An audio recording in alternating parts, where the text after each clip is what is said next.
This is Justin Orenduff of Baseball Rebellion, and what I'm going to show you today is really the big difference between landing on the ball of your foot and landing on the heel. So what you're looking at here is a clip of the left where I'm landing on the ball of my foot, and a clip here on the right where I'm landing on my heel. So I wanted to make sure that I provided both examples in the same bullpen session and with the same angle of release, so we have a very big constant. And so I'm going to show you here where the delivery is exactly the same throughout the throw. So this would be the ball of foot example, and here you can see this would be the heel example, just so you can get an idea of the delivery and the pattern that I was using. Okay, so I used both full wind up for each.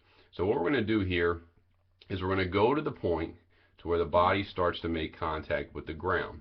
So here on the left, we're going to go right to where you can see as I'm coming down here on the toe, okay, we're going to go to where the toe officially makes contact with the ground. And we're going to do the same thing here to where the heel officially, let me scoot it over, makes contact with the ground right there. And now we're going to sync these two up. Okay, so at the point of impact here, one lower half looks dramatically different than the other. Now, the only thing that has changed in the course of the delivery is the mindset, whether or not I want to land on my heel or whether I want to land on the ball of the foot. Okay, so if we go ahead and we trace the leg, okay, going up into the hips here with the ball of the foot landing, the key kind of frame here and the point of emphasis is this line here and how it is different from the line where I land on my heel. Okay, so what you're going to see is this line here. If when I land on the ball of my foot, my heel's more under the knee, and in this clip the heel is out in front of the knee, and we're going to talk in a moment of why this is so much more important. But for right now, what we're going to look at really is distribution of mass of my upper body. Okay, so if we focus on really waist up here, we're going to see that the body is in a different position right as there's firm contact in the ground.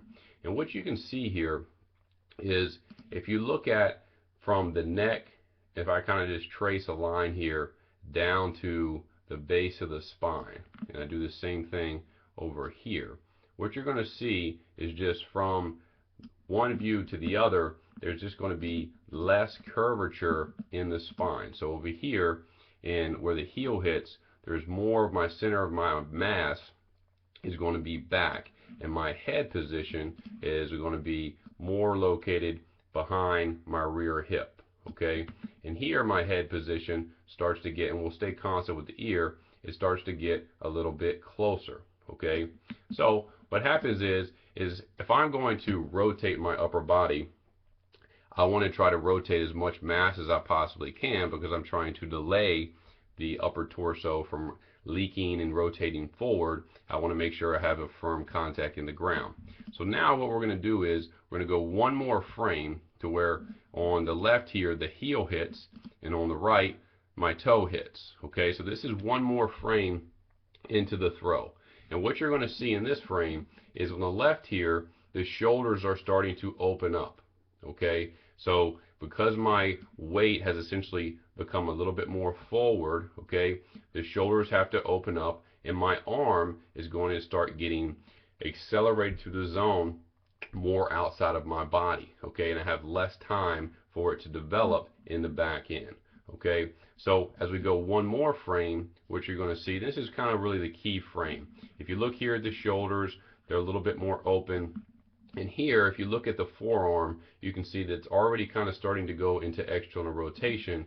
Here, the forearm's still in the vertical position. It's aligned with the mass of my trunk. So we go one more frame. Now it starts its external rotation, okay? And again, you can see that the mass, okay, because we're going to look at the base of the spine again. So you can see here that my torso is still back, allowing that arm to start to externally rotate. And in this one, it's already started to leak forward. Okay, so this is kind of the key frames, is when it starts to play a role in the health of my shoulder and my elbow in terms of allowing everything to sequence up and start to accelerate together. And we go one more frame, you can see here that the elbow is much further closer to my head. It's starting to get pulled forward faster. Here the elbow is still delayed and is staying with the center of the mass. Now again, this is all because I'm just trying to stay and land on my heel, and this is kind of the corresponding result.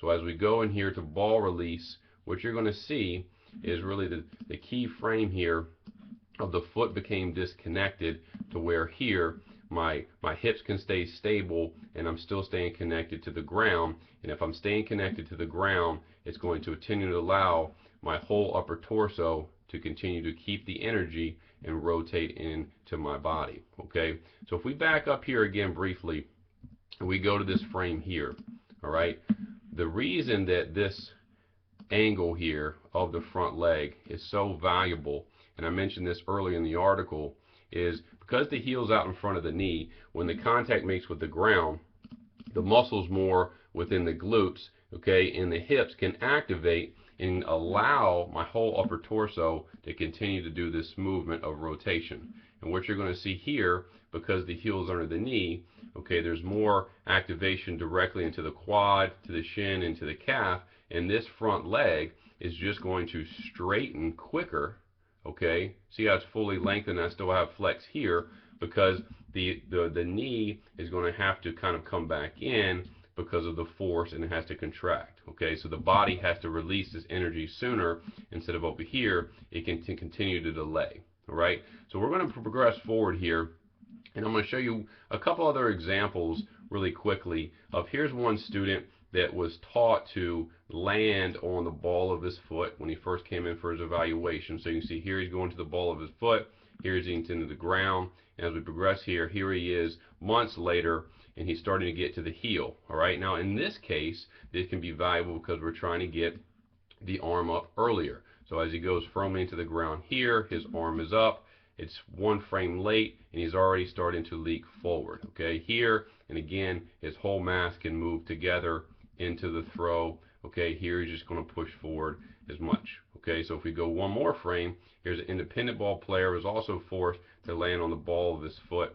Okay, he couldn't get his arm up quite as early. This is, now he's off the mound.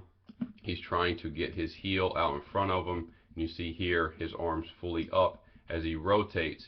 And then it allows him to really get lower in his overall finish to where he was here. Okay, so this is Justin Orenduff of Baseball Rebellion, and these are the difference between laying on your heel compared to the ball of your foot. Thank you.